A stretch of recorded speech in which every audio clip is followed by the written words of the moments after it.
तर नमस्कार मित्रांनो, तुमच्या सर्वांचं स्वागत आहे आपल्या पहिल्या मिनी ब्लॉगमध्ये. तर आज आपण निघालोत नांदेडवरून हैदराबादला. तर आपण ट्रेनचा वेट करत आहोत. भाऊ चॅटिंगमध्ये बिझी आहे. तर मग आपली ट्रेन आलेली आहे. बसूयात आपल्या ट्रेनमध्ये. आपण आपली सीटची जागा पकडलेली आहे आता. तर ट्रेन सुरू झालेली आहे. तर ट्रेनचा प्रवास सुरू झाला आपला हैदराबादकडे. तर मध्येच एक मोठा प्रॉब्लेम, तो म्हणजे TC आली आहे. तर टेन्शन घ्यायचं कारण आहे, आपण आपले तिकीट काढले होते, पण अचानकच मध्ये पाऊस आला जोरात. मग आपण पाऊस पाहण्यासाठी बाहेर उतरलो आणि भाऊ खिडकीतून वाट बघत होता चहावाला कधी येईल आणि कधी चहा पिऊ, पण चहावाला काय आलाच नाही.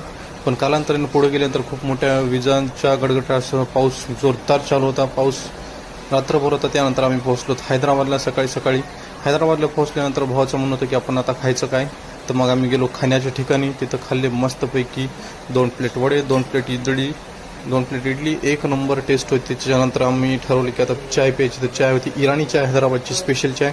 20 रुपयाची एक चाय होती. अमाऊंट खूप मोठी होती, पण चहाची टेस्ट 5 रुपयाची सुद्धा नव्हती. त्यामुळे आपली नांदेडची चाय 5 वाली कधी एकदम बेस्ट. त्यानंतर मग चहा पिल्यानंतर आम्ही वेट करत होतो आमच्या हैदराबादमध्ये जो भाऊ राहतो त्याची. तर भाऊ घेऊन आला स्कूटी स्टेशनला. स्कूटी आणल्यानंतर आम्ही निघालो मग भावाच्या घराकडे. तर ब्लॉगमध्ये कंटिन्यू